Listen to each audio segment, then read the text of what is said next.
Clap de fin des travaux des commissions, Moustapha Niasse a reçu les rapports des 8 représentants. La synthèse du dialogue national par le président Macky Sall est attendue ce samedi. Le scepticisme se confirme concernant la campagne agricole de cette année 2023. En visite sur le terrain, le mouvement Arsenou Momel dénonce l'absence de qualité des semences arachidières dans certaines localités. Imams, prédicateurs et maîtresses coraniques sous l'initiative de la CEDEAO sont formés sur la prévention de l'extrémisme et la radicalisation religieuse. Un manuel de guide pratique est mis à leur disposition pour les aider dans l'éducation.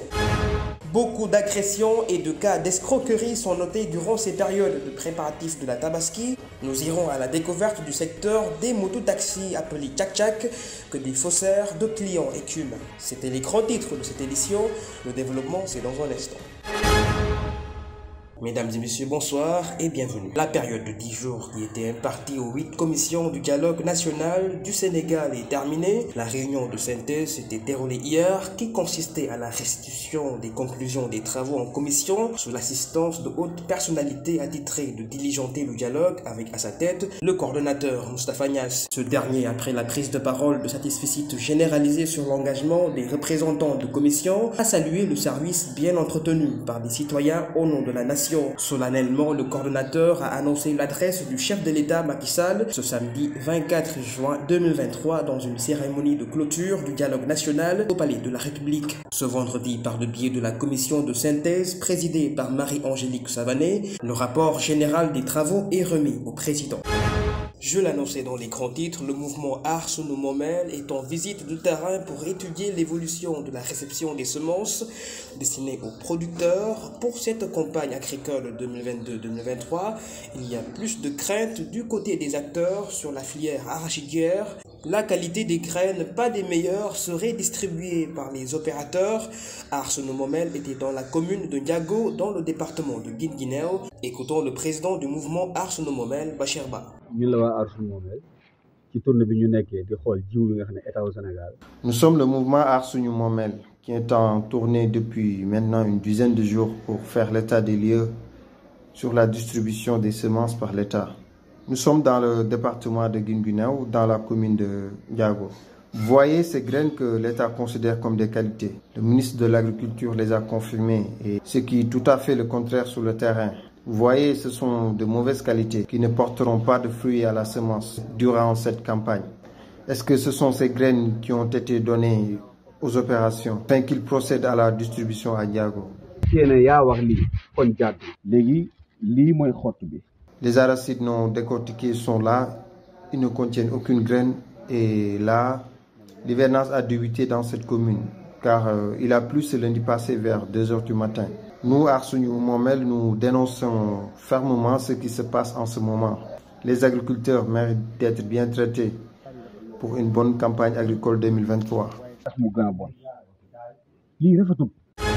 Parlons de toute autre chose qui marque l'actualité. Des tensions foncières opposent de plus en plus l'État du Sénégal à travers ses démembrements, les populations, les communes et les privés. Les révélations de la direction de la surveillance et du contrôle de l'occupation du sol sont alarmantes sur nos fonciers. 90% parmi ceux-là sont source de conflits au Sénégal. Des plaintes ont été déposées sur la table de cette institution, 3498 au total, et qui sont étudiées lors de l'atelier de partage et de mise à niveau sur la prévention, la médiation et la résolution des conflits fonciers. La DESCOS solutionnant environ 1230 plaintes a salué par son directeur, le colonel Papa Sabo Ringaye, le rôle important de la Commission nationale du dialogue des territoires. Le conflit foncier est devenu aujourd'hui une menace pour le développement qui nécessite un dialogue territorial national. La brigade de services d'hygiène de Dakar et la Société nationale de gestion intégrée des déchets mutualisent leurs efforts dans la lutte contre la commercialisation des produits prohibés. Des opérations conjointes avec des cibles, les marchés et des grandes surfaces. 75 tonnes ont été saisies puis détruites hier à la charge de collecte de Mebus, située dans le département de Keur Massar. Une opération contre le trafic alimentaire non conventionnel qui a été bien saluée par le ministère de la Santé et de l'Action sociale. Un nouveau rebondissement sur l'affaire de détournement de la cargaison transportant les 20 tonnes de cyanure à Kédougou. Le tribunal de flagrant délit a rendu son verdict sur les suspects interpellés. Seules 2 personnes ont été condamnées par le juge à 6 mois de prison ferme, échappant au réquisitoire du procureur qui avait requis 3 ans de prison ferme. Dandan Biaye et Mamadou Salif Dia, tous deux en service dans le site d'extraction de Sabodala, ont été reconnus coupables de délit d'association de malfaiteurs, vol en réunion et mise en danger de la vie d'autrui. Les 3 autres mis en cause, Seydou Cissé, Mamadi Camara et Boubacar, ont été simplement libérés au bénéfice du doute par le juge. Les enquêtes ont révélé que le noyau de la bande, Pape Dembatine, Mamadou John Barry et Baba Maïga, est toujours introuvable.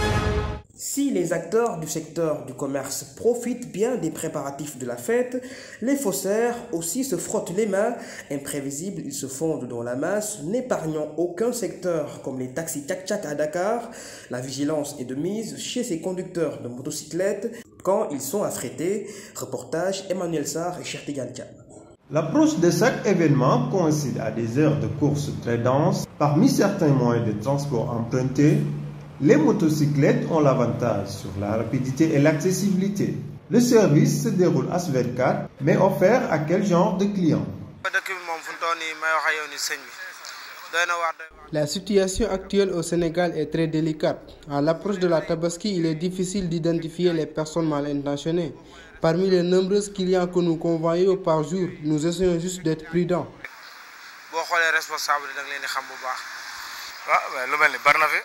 Nous sommes souvent victimes d'agressions. Personnellement, je n'ai pas encore subi, mais un de mes amis m'a rencontré son calvaire sur la VDN 3. Des agressions qui surviennent sans que les conducteurs puissent les maîtriser, mais ceux des mototaxis appelés tchak-tchak à Dakar ont développé des stratégies de contrôle qui leur sont propres. Personnellement, je contrôle les clients avant de les transporter. Si quelqu'un ne m'inspire pas confiance, je ne le conduirai pas à la destination voulue. Mon heure de descente est à 19 h pour éviter les agressions.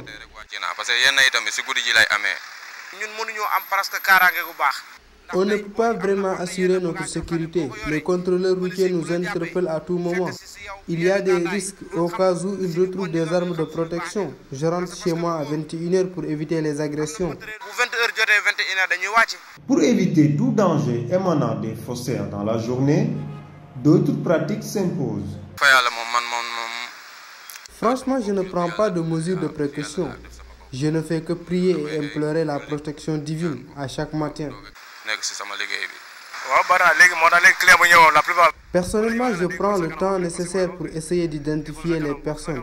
Si quelqu'un me propose de le transporter à une distance assez longue ou à des lieux dangereux, je refuse catégoriquement. Au terme du Conseil interministériel sur la préparation de la Tabaski, qui sera célébré le jeudi prochain selon la Commission nationale de concertation sur le croissant lunaire, des recommandations ont été formulées. Les ministres des Forces armées et de l'Intérieur veilleront à assurer la sécurité des personnes et des biens au niveau des points d'entrée, aux frontières, le long des axes routiers, au niveau des zones d'attente et des points de vente. Comment comprendre l'extrémisme et ses dérives? Les responsables religieux ont été dispensés en formation sur les méthodes de prévention du phénomène bien installées en Afrique subsaharienne. 22 imams et prédicateurs ainsi que 3 maîtresses coraniques sortiront de cette initiation comme formateurs sur la supervision du CEDEAO à travers son département développement humain et des affaires sociales. L'étape du Sénégal après le démarrage du programme en 2017 a été facilitée par le cadre unitaire de l'islam au Sénégal pour la vulgarisation auprès des courants religieux qui existent dans le pays. Un manuel de référence de la CEDEAO sur la prévention de l'extrémisme violent et la radicalisation au sein de la religion va sanctionner la formation pour permettre aussi de renforcer le contenu éducatif de leurs enseignements et sermons. Cette formation des formateurs qui s'est déroulée du 8 au 22 juin à l'Institut islamique de Dakar avait pour thème Introduction à l'éducation pour la paix et à la lutte contre l'extrémisme violent en utilisant le manuel de la CEDEAO. Avec la la page santé, la riposte Covid-19 se dessert, une nécessité jugée par l'État du Sénégal 3 années après, depuis que les opérations d'urgence sanitaire ont été mises en place. Une stabilité au Sénégal de la situation épidémiologique est identifiée par le ministre de la Santé et de l'Action sociale, le docteur Marie-Khemesse Ngom Ndiaye, qu'elle précise dans son communiqué. Le centre dédié, même si elle est officiellement désactivée, des mesures d'accompagnement pour la veille et la prévention sont prises en compte. Lors de la 15e réunion du comité d'urgence du règlement sanitaire international sur la pandémie de la Covid-19, il a été recommandé aux acteurs de la santé de veiller au renforcement de la surveillance épidémiologique à tous les niveaux. Les procédures en vigueur s'occuperont de la prise en charge d'éventuels cas de Covid-19. Achevons ce journal pour parler de sport avec le championnat de football du Sénégal pour les Ligues 1 et 2 dont la dernière et la 23e journée se disputeront respectivement ce week-end.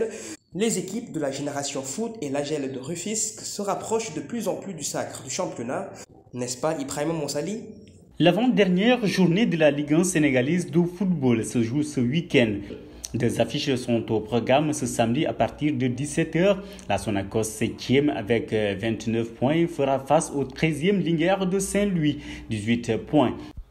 Et l'autre rencontre, AS-Douanes 12e, va en découdre avec Dakar Sacré-Cœur 9e avec 28 points. Et les rencontres tant attendues de cette journée se joueront dimanche, notamment le duel à distance entre Génération Foot, qui a la maîtrise de son destin pour gagner le titre, et celle du Djambar qui va profiter de la moindre contre-performance de Génération Foot pour tenter de remporter son deuxième titre après celui de 2013. L'actuel leader du championnat, Génération Foot, aura fort face à US Gorée, comptant pour la 23e journée au stade Djibril Diagne à 17h. Djambar, deuxième au classement, se déplace le même jour sur la pelouse de la Lanterne Rouge Seneps Excellence de Thiès. Le 4e du championnat, Guédiawaye FC avec 35 points jouera dimanche à 17h contre le 6e Teungueth FC qui a 29 points au compteur. Le match Jaraaf Casa Sport est finalement reporté par la Ligue sénégalaise de football professionnel à une date ultérieure pour des raisons sécuritaires. Parlons à présent de la Ligue 2 sénégalaise de football qui se jouera ce week-end, la dernière journée. Tout d'abord, le samedi, Demba Diop FC 7e avec 29 points contre Walidan 31 points. Le leader de ce championnat de football, AGEL de Rufisque, qui est à 1 point seulement du sacre, reçoit son dauphin Duc dimanche à 17h. La ZAC d'Ndiamou reçoit Thiès et c'est dimanche à 17h au stade Albouri Ndiaye de Louga. Les Lougatois sont obligés de s'imposer pour assurer leur maintien. Port accueille Mbour Petite Côte 12e qui doit obligatoirement remporter le match pour éviter la descente. C'est la fin de ce journal. Merci infiniment de l'avoir suivi. Passez une excellente soirée.